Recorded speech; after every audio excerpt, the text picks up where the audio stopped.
Our reading is from Luke's Gospel, chapter 14, verses 25 to 33.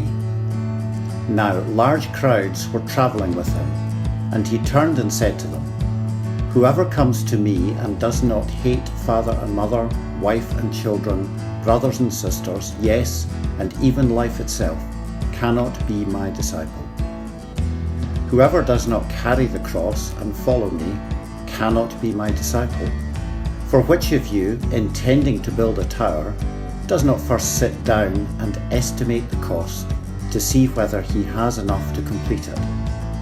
Otherwise, when he has laid a foundation and is not able to finish, all who see it will begin to ridicule him, saying, 'This fellow began to build and was not able to finish.' Or what king, going out to wage war against another king, will not sit down first and consider whether he is able with 10,000 to oppose the one who comes against him with 20,000?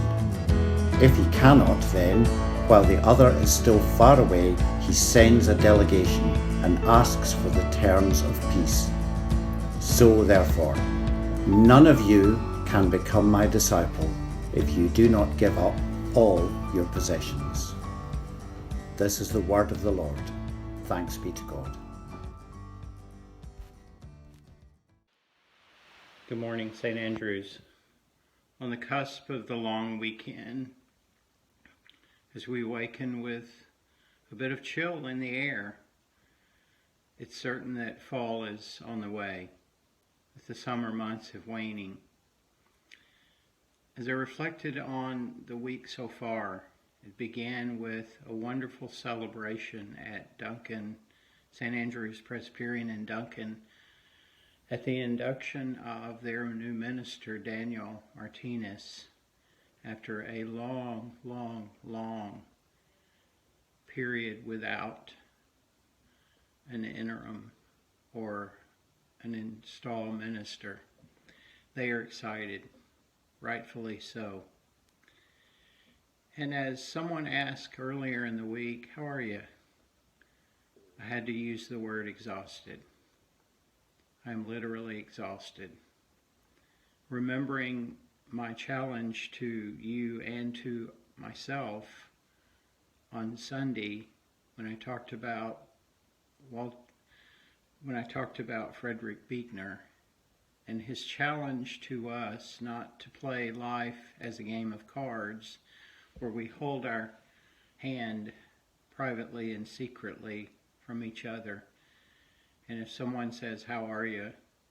"Fine" is our usual answer when we are far from fine. But I received a poem this week that has meant much.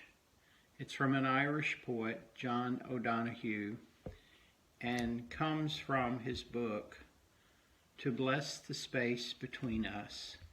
I hope it will help you in the way that it's helped me. When the rhythm of the heart becomes hectic, time takes on the strain until it breaks.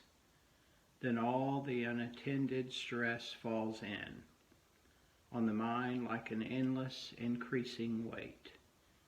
The light in the mind becomes dim. Things you could take in your stride before now become laborsome events of will. Weariness invades your spirit.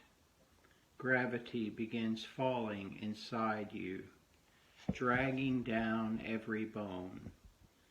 The tide you never valued has gone out, and you are marooned on unsure ground. Something within you has closed down, and you cannot push yourself back to life. You have been forced to enter empty time. The desire that drove you has relinquished.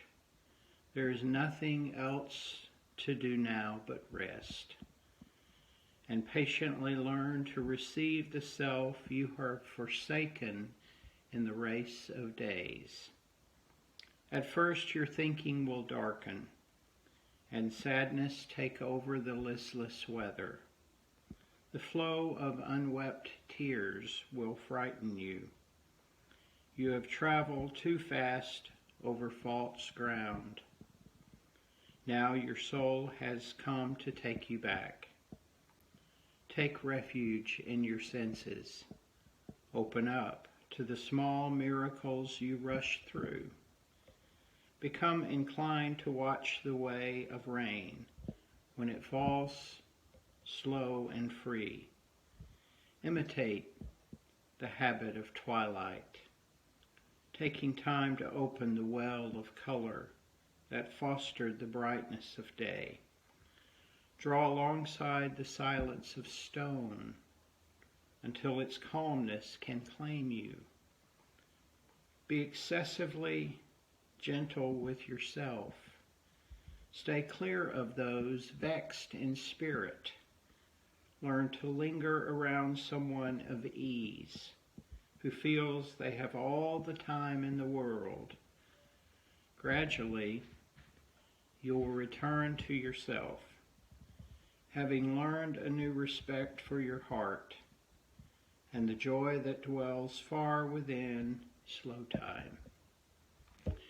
May it be so for all of us in the midst of our exhaustion, in the midst of our spiritual emptiness at times.